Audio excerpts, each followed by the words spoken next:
Enquanto entramos nessas horas do sábado, convido você a passar alguns minutinhos aqui com a gente para a gente refletir um pouquinho mais na Palavra de Deus.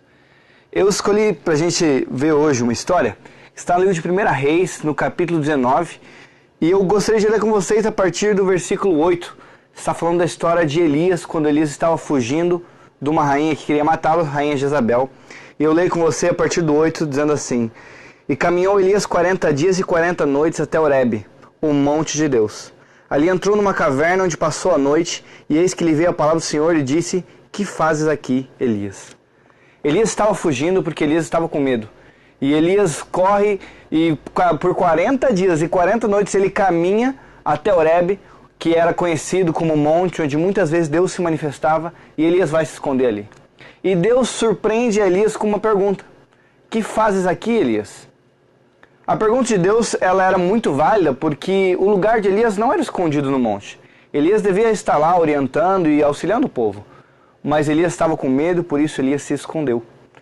Quando Deus faz essa pergunta para Elias, Elias não tem muito o que responder, ele apenas fala que está sozinho, que é só ele lutando, é só ele buscando a Deus, ninguém mais quer saber de nada. E Deus fala para Elias esperar um pouquinho.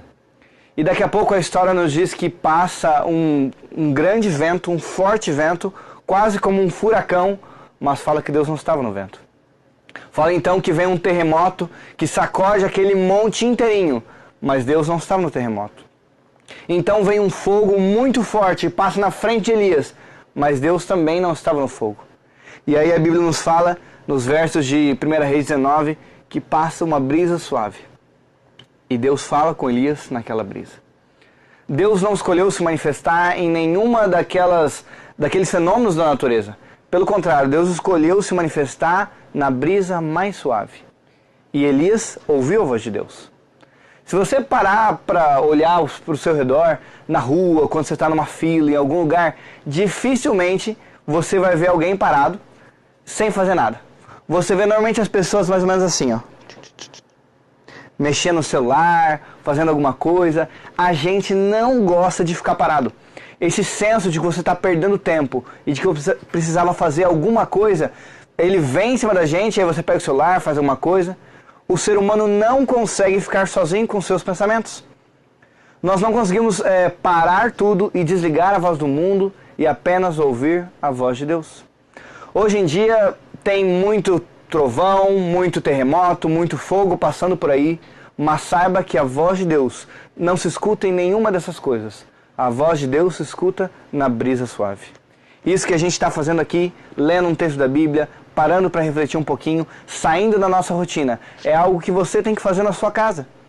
Ter um momento para estar com Deus, ter um momento para aprender e ouvir da palavra de Deus, quando só você está lá, é algo necessário para todo ser humano. As vozes do mundo, elas precisam se silenciar para que a gente possa ouvir a voz de Deus. Quando eu era pequeno, eu lembro que meu pai, quando a gente ia no mercado, para a gente não se perder, ele inventou um assobio. E onde a gente estava nos corredores, porque criança gosta de olhar e vai olhar os doces, vai correr por aí, e onde a gente estava, a gente ouvia aquele assobio. A gente sabia que o pai estava chamando. E as vozes podiam estar altas, podia estar um monte de gente falando, até música no supermercado tocando, aquele assobio, ele podia se destacar na multidão. A voz de Deus, ela precisa ser para nós como o assobio ou como a doce voz de um pai chamando seu filho. Eu e você precisamos aprender a reconhecer e a ouvir a voz de Deus.